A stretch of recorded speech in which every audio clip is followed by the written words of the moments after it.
इस वीडियो में हम बात करेंगे 2002 की फिल्म द स्पेनिश अपार्टमेंट के बारे में, जिसे पॉटलक के नाम से भी जाना जाता है। और ये कहानी है जेवियर नाम के फ्रेंच लड़के की, जो 1 साल के लिए स्पेन गया और स्पेन में वो अलग अलग देशों से आए लोगों के साथ रहने लगा। फ्रांस में रहने वाला स्टूडेंट जेवियर पेरिन नाम के आदमी से मिलने उसके ऑफिस में गया। पेरिन जेवियर के पिता का दोस्त है, इसलिए पेरिन से बात करके जेवियर के पिता ने उसके लिए एक नौकरी का इंतजाम किया। पेरिन उसे नौकरी देने के लिए मान तो गया, पर वो उसे 1 साल के लिए स्पेन भेजना चाहता था, जहां जेवियर इकोनॉमिक्स की पढ़ाई पूरी करेगा। जेवियर पहले कभी स्पेन नहीं गया था, इसलिए वो अपने देश से दूर नहीं जाना चाहता था, पर उसे अपने माता पिता से दूर जाना था, इसलिए स्पेन जाने के लिए वो राजी हो गया। इरास्मस नाम के प्रोग्राम का हिस्सा बनकर वो स्पेन जाने की तैयारी करने लगा, पर अपने आप को रजिस्टर करवाने में भी उसे 3 महीने लग गए। जेवियर की गर्लफ्रेंड मार्टिन ये जानकर निराश हो गई कि उसे 1 साल के लिए जेवियर से दूर रहना होगा, और वो कई दिनों तक इसी बात को लेकर रोती रही। मार्टिन की तरह जेवियर की माँ भी निराश थी, पर उसने ठान लिया कि वो स्पेन जाकर रहेगा। उन दोनों को अलविदा कहकर जेवियर की आंखों में भी आंसू आ गए और वो अपनी नई जिंदगी की ओर बढ़ने लगा। सफर के दौरान उसकी मुलाकात एक शादीशुदा जोड़े से हुई और जॉन नाम का आदमी समझ गया कि जेवियर पहली बार स्पेन आया है। जेवियर उन दोनों से दूर रहने की कोशिश करता रहा, पर जॉन की बातें खत्म ही नहीं हुई। एयरपोर्ट से निकलकर जेवियर घर ढूंढने लगा, पर इस नए देश में नए लोगों के बीच उसे घंटों तक कुछ समझ नहीं आया। वो ये नहीं जानता था कि कुछ ही दिनों में ये नया शहर उसका अपना शहर बन जाएगा। किसी तरह वो उस बिल्डिंग तक पहुंचा जहां उसकी माँ के दोस्त रहते हैं, और उसे रहने के लिए एक जगह मिल गई। पर उस अजीब से घर में वो रह नहीं सकता था, इसलिए जल्द से जल्द वो अपने लिए एक किराए का कमरा ढूंढने लगा। उसने जॉन से मदद मांगी, जिसने एयरपोर्ट पर उसे अपना नंबर दिया था, पर उससे बात करना आसान नहीं था क्योंकि स्पेन के बच्चे उसके पीछे पड़ गए। जॉन और उसकी पत्नी सोफी ने उसे अपने घर बुला लिया और किराए का कमरा मिलने तक जेवियर को एक नया घर मिल गया। मगर इस घर में भी रहना उसके लिए आसान नहीं था, क्योंकि सोफी एक अजीब सी औरत है। इतना ही नहीं, जॉन एक डॉक्टर है जो दिन भर अपने काम के बारे में जेवियर को बताता रहता है। कई दिनों तक जेवियर एक घर ढूंढता रहा, पर उसे कोई घर अच्छा नहीं लगा। एक दिन जॉन ने जेवियर से कहा कि उसे सोफी के साथ वक्त बिताना चाहिए, और शहर में घूमते हुए सोफी ने उसे बताया कि उसने जेवियर को प्लेन में रोते हुए देखा था। जेवियर से बातें करते हुए उसने कहा कि वो भी अपने देश से दूर आकर खुश नहीं है, और उसकी बातें सुनने के बाद जेवियर ने मार्टिन के लिए एक चिट्ठी लिखी। जल्द ही जेवियर को एक घर में बुलाया गया, और उस घर में उसी की तरह दूसरे देशों से आए स्टूडेंट्स रहते थे। उन स्टूडेंट्स ने जेवियर से कुछ सवाल पूछे, और उन लोगों के बीच रहकर जेवियर को एहसास हुआ कि वो उन्हीं के साथ रहना चाहता है। वो कई दिनों तक उन लोगों के कॉल का इंतजार करता रहा, और इस बीच उसका कॉलेज भी शुरू हो गया। मगर पहले ही दिन फॉरेन एक्सचेंज स्टूडेंट्स को अपनी भाषा की वजह से दिक्कत होने लगी। इसाबेल नाम की लड़की ने यही बात जब अपने टीचर से कही, तो उन्होंने उसे अपने देश वापस जाने की सलाह दे दी। इसाबेल और दूसरे दोस्तों के साथ जेवियर इसी बारे में बात करने लगा, और उसी दिन उसे खबर मिली कि उसे किराए का कमरा मिल गया है। अब एक नई दोस्त और नया घर मिलने से जेवियर को आखिरकार खुशी मिलने लगी, और अपनी पढ़ाई पूरी करने के साथ साथ वो अपनी इस नई जिंदगी के बारे में लिखने लगा। उस घर में अलग अलग तरह के लोग रह रहे थे, जो साथ रहने के नए नए तरीके ढूंढ निकालने में कामयाब हुए, और ऐसे घर में जेवियर को अपनापन महसूस हो रहा था। पर उस घर में जेवियर को प्रिवेसी नहीं मिली, जिसकी वजह से वो मार्टिन से ठीक से बात नहीं कर पा रहा था।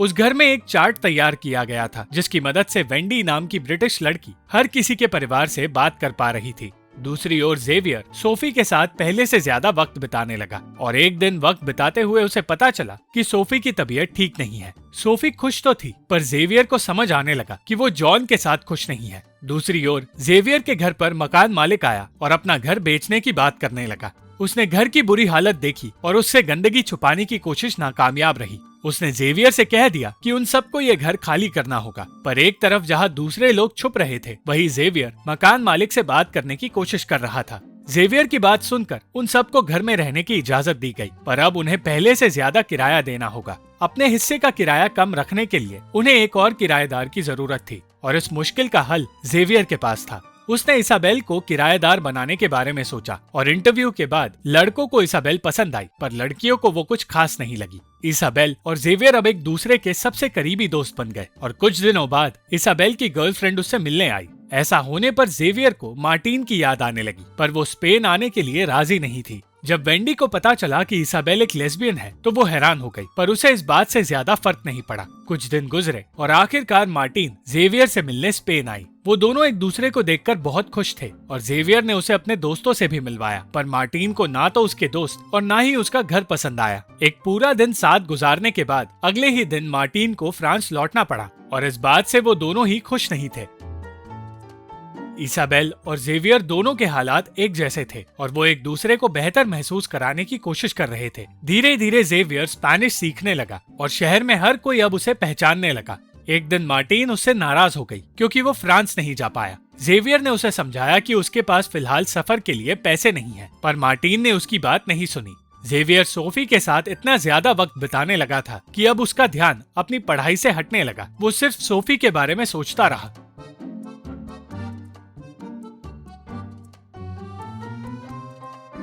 और हर रोज उससे मिलने के बहाने ढूंढता रहा। उसे समझ आया कि जेवियर की तरह सोफी भी उसके बारे में सोचने लगी है, जिसके बाद वो इसाबेल से लड़कियों के बारे में और जानने की कोशिश करने लगा। इसाबेल उसे बताने लगी कि लड़कियों को क्या क्या पसंद है और उसकी मदद से जेवियर ने सोफी के साथ अपना अफेयर शुरू किया और अपने अफेयर के बारे में वो इसाबेल को सब कुछ बताने लगा। उस घर का सारा काम वेंडी करती थी, इसलिए जब उसने बताया कि उसका भाई कुछ दिनों के लिए उस घर में रहना चाहता है तो कोई उसे ना नहीं कह पाया। पर जब उसका भाई विलियम घर में आकर स्पेनिश लोगों का मजाक उड़ाने लगा तो सोलेदाद नाम की स्पेनिश लड़की को ये अच्छा नहीं लगा। इस सब की वजह से वेंडी अपने ही दोस्तों से दूर रहने लगी, पर किसी तरह जेवियर उसे उसके कमरे से बाहर लाने में कामयाब हुआ। जेवियर और उसके दोस्त पूरी रात मजे करते रहे और उस रात वेंडी को एक अमेरिकन लड़का मिला जिसे वो पसंद करने लगी। ज्यादा शराब पीने की वजह से वेंडी का भाई सड़क पर ही सो गया और वेंडी को उसके साथ वही रहना पड़ा। विलियम हर किसी को इरिटेट करने लगा और उसकी रेसिस्ट बातें किसी को पसंद नहीं आई। जब ये बात वेंडी को बताई गई तो उसने विलियम को वापस अपने घर जाने के लिए कह दिया।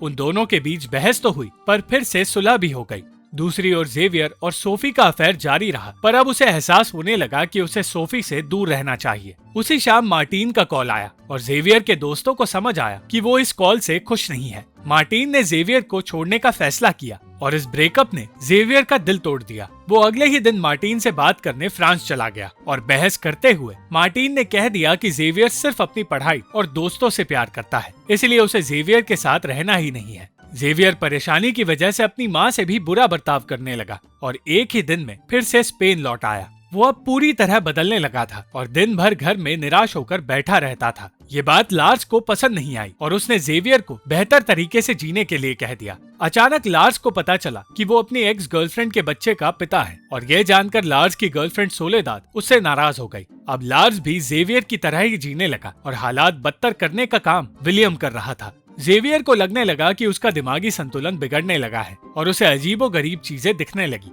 वो ये जानकर खुश नहीं था कि वेंडी का उस अमेरिकन लड़के के साथ अफेयर है, जबकि वेंडी का एक बॉयफ्रेंड भी है। उसे हर एक बात परेशान करने लगी और मदद के लिए वो जॉन के पास गया। उसने बताया कि उसे हेल्यूसिनेशंस होने लगे हैं और जब जॉन उसके कुछ टेस्ट लेने लगा तो जेवियर के हेल्यूसिनेशंस बढ़ने लगे।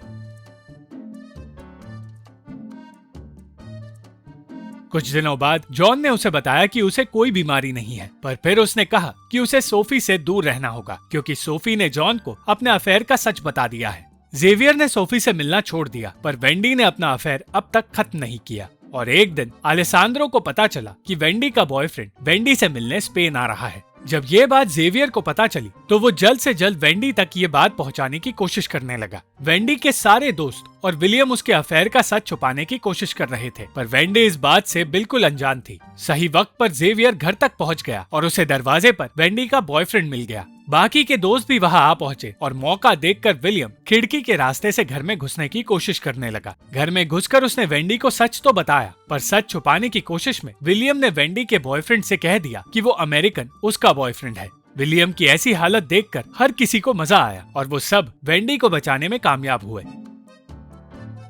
कुछ दिन गुजरे और अपने दोस्तों के साथ कुछ और वक्त बिताने के बाद जेवियर के लौटने का वक्त आ गया। एक आखिरी बार उसने जॉन और सोफी से अलविदा कहा और अपने सबसे करीबी दोस्तों के साथ आखिरी रात बिताने लगा। जाने से पहले उसने न्यूज नाम की लड़की के साथ भी वक्त बिताया जो उसे बार में मिली थी और न्यूज ने बताया कि अगले साल वो फ्रांस आने वाली है। जेवियर उस जिंदगी को पीछे छोड़ रहा था जिसे जीकर वो बेहद खुश था। वो स्पेन में रहकर पूरी तरह बदल गया था और फ्रांस लौटकर उसे खुशी महसूस नहीं हुई। जेवियर का बर्ताव पहले से बेहतर हो गया और जब वो मार्टिन से मिला तो उन दोनों ने अपने गिले शिकवे भुलाकर एक आखिरी बार एक दूसरे से अलविदा कहा। उन्होंने अपनी दोस्ती कायम रखी, पर जेवियर को अब भी खुशी नहीं मिली। वो अब अपने ही देश में एक विदेशी की तरह महसूस करने लगा था। उसे वो नौकरी मिल गई जो वो चाहता था, पर नौकरी के पहले ही दिन उसे एहसास हुआ कि वो ऐसे लोगों के बीच काम नहीं करना चाहता। इसलिए बिना वक्त गवाए वो उस ऑफिस से भाग निकला। अंत में नौकरी छोड़कर जेवियर खुद के सपनों को अपनाने की कोशिश में लग गया और स्पेन में बिताई अपनी जिंदगी के बारे में लिखकर वो एक राइटर बन गया।